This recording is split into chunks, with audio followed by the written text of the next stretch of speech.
Hi, friends, and welcome to Peace is Here. I'm your host, Avis Kalfsbeek. This is another special recap episode, the third, in our Wolff Peace series, a journey through Robert Paul Wolff's anthology, Political Man and Social Man. Each episode pairs one of Wolff's selected political thinkers with a peace warrior who lived out a different kind of vision, rooted in compassion, justice, or imagination. I love pausing for these recap episodes. Something happens when we step back and see all these thinkers, these peace warriors, side by side. Patterns emerge, ideas echo, and suddenly what felt like separate voices starts to sound like a chorus. Our series began with episode 45, if you'd like to start at the beginning, but jumping in midstream is wonderful too. Welcome. Today we reflect on part 2 of Wolff's book, The Individual and Society, and within that the section titled Classical Images of Man. In these essays, we're invited to ask, what is the nature of human beings? Are we rational calculators, emotional cooperators, or something far more complex? Are we made for freedom, for domination, for pleasure, or for production? These aren't abstract questions. They're the soil from which all our political theories grow. Let's take a quick walk through the thinkers we explored. The thinkers. Aristotle, in Political Man, paints the human as a zoon politikon, a political animal. For Aristotle, we find our fullest selves in civic participation and the cultivation of virtue. Thomas Hobbes, in his grim view of the state of nature, saw humans as fearful, self-interested, and in constant conflict unless reined in by a powerful sovereign. Jeremy Bentham stripped it all down to pleasure and pain. Man as a hedonistic calculator, seeking the greatest good for the greatest number. Karl Marx, in his writings on alienated labor, reminds us that humans are productive by nature. Work is not just survival, it's self-expression. But under capitalism, we become alienated from that very essence. And Marx and Engels together, in Man as a Productive Animal, expand that vision into a collective one, showing how cooperation and control over our labor shape the kind of world we live in. Wolff tells us that psychology is the natural prolegomenon to moral philosophy. That is, how we imagine human nature becomes the foundation of the systems we build. If we assume we are selfish, we design rigid rules. If we believe we can grow together, we open the door to liberation. Whoa, prolegomenon. Wow, that's quite a word. Prolegomenon just means a fancy introduction, the kind you might drop at a dinner party to impress your date or your dissertation advisor.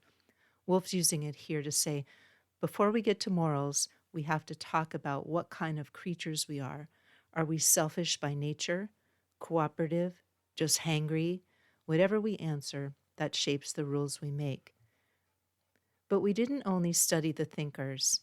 We also traveled alongside peace warriors who dreamed and acted from another image of what humans could be. The peace pairings. Malala Yousafzai taught us that even under gunfire, a young girl can raise her voice for education as a birthright. Satish Kumar, a Jain monk and an ecological pilgrim, walked across continents to show the world that peace is the real path of humanity. Leymah Gbowee, who helped end Liberia's civil war, revealed the strength of women in collective spiritual nonviolence. Ella Baker reminded us that grassroots organizing isn't about heroes, it's about people power. And Arundhati Roy, with her fiery voice and literary brilliance, continues to dismantle oppressive systems and defend the earth and its people.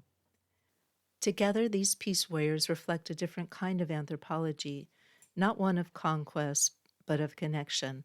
They ask us, what if we are born not to dominate, but to participate? Not to profit, but to produce beauty, not to survive alone, but to thrive together. Your peace questions to ponder. Big picture. Which vision of human nature most closely matches your own experience? Are we self-interested by default or shaped by the systems around us? Everyday life.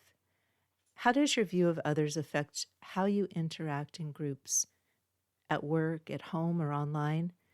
Do you expect conflict or seek cooperation?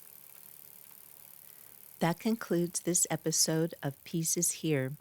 You can learn more at aviskalfsbeek.com, where I share updates on this podcast and my books. I write best friend activist short fiction in the Pedro the Water Dog Saves the Planet series, eco-adventure novellas for readers who care about justice, joy, and saving the world one story at a time. And I'd be grateful if you followed my Kickstarter campaign at aviskalfsbeek.com/Kickstarter. Coming up next, more thinkers, more peace pairings, and more bold questions from the Wolff Peace series. This episode is human narrated by me, but created with the help of AI, which has promised to let me know if it makes something up. So far, no confessions.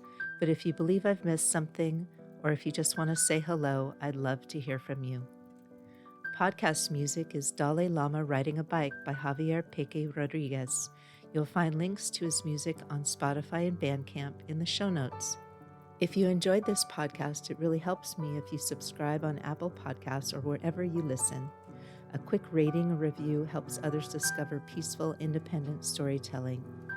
And if you have a project that can use a calm, peaceful narrator, my cloned voice, Amaya Calm, is now available in the 11 Labs Voice Library. AMAYA Calm. The voice is designed to support storytelling that promotes peace and dignity. You can even have Amaya Calm read to you using the 11 Labs Reader app. She sounds like this. Peace is not something you wish for. It's something you make, something you do, something you are, and something you give away. John Lennon. If you haven't used 11 Labs yet, it helps me if you use the link in the show notes below. The link is try.11labs.io/peace, and 11 Labs is spelled out. I'll earn a small affiliate payment which supports my creative projects focused on peace. I'm Avis Kalfsbeek. Thank you again. Until next time, listen for the peace.